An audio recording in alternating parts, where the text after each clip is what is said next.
Chapter 47, Rejection of Reproof. Many now despise the faithful reproof given of God in testimony.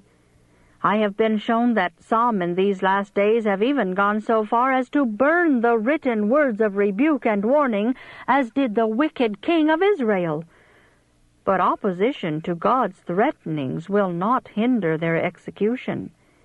To defy the words of the Lord, spoken through His chosen instruments, will only provoke His anger and eventually bring certain ruin upon the offender.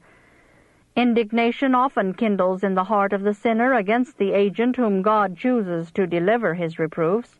It has ever been thus, and the same spirit exists today that persecuted and imprisoned Jeremiah for obeying the word of the Lord. From the beginning of my work, as I have been called to bear a plain, pointed testimony, to reprove wrongs and to spare not, there have been those who have stood in opposition to my testimony and have followed after to speak smooth things, to daub with untempered mortar, and to destroy the influence of my labors. The Lord would move upon me to bear reproof, and then individuals would step in between me and the people to make my testimony of no effect. In almost every case where reproof is necessary, there will be some who entirely overlook the fact that the Spirit of the Lord has been grieved, and His cause reproached. These will pity those who deserved reproof because personal feelings have been hurt. All this unsanctified sympathy places the sympathizers where they are sharers in the guilt of the one reproved. In 9 cases out of 10, if the one reproved had been left under a sense of his wrongs, he might have been helped to see them and thereby have been reformed.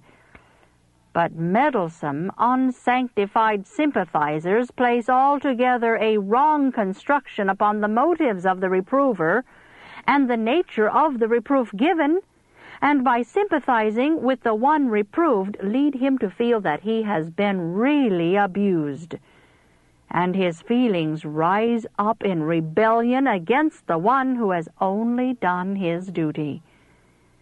Those who faithfully discharge their unpleasant duties under a sense of their accountability to God will receive His blessing. There are some in these last days who will cry, "Speak unto us smooth things, prophesy deceits." But this is not my work.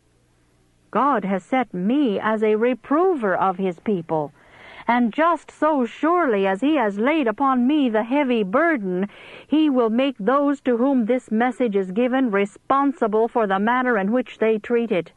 God will not be trifled with, and those who despise His work will receive according to their deeds.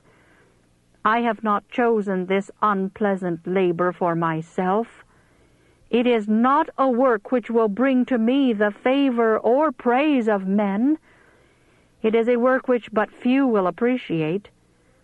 But those who seek to make my labor doubly hard by their misrepresentations, jealous suspicions, and unbelief, thus creating prejudice in the minds of others against the testimonies God has given me, and limiting my work, have the matter to settle with God, while I shall go forward as Providence and my brethren may open the way before me. In the name and strength of my Redeemer, I shall do what I can. My duty is not to please myself, but to do the will of my Heavenly Father, who has given me my work. If God has given me a message to bear to His people, those who would hinder me in the work and lessen the faith of the people in its truth are not fighting against the instrument, but against God. It is not the instrument whom you slight and insult, but God, who has spoken to you in these warnings and reproofs.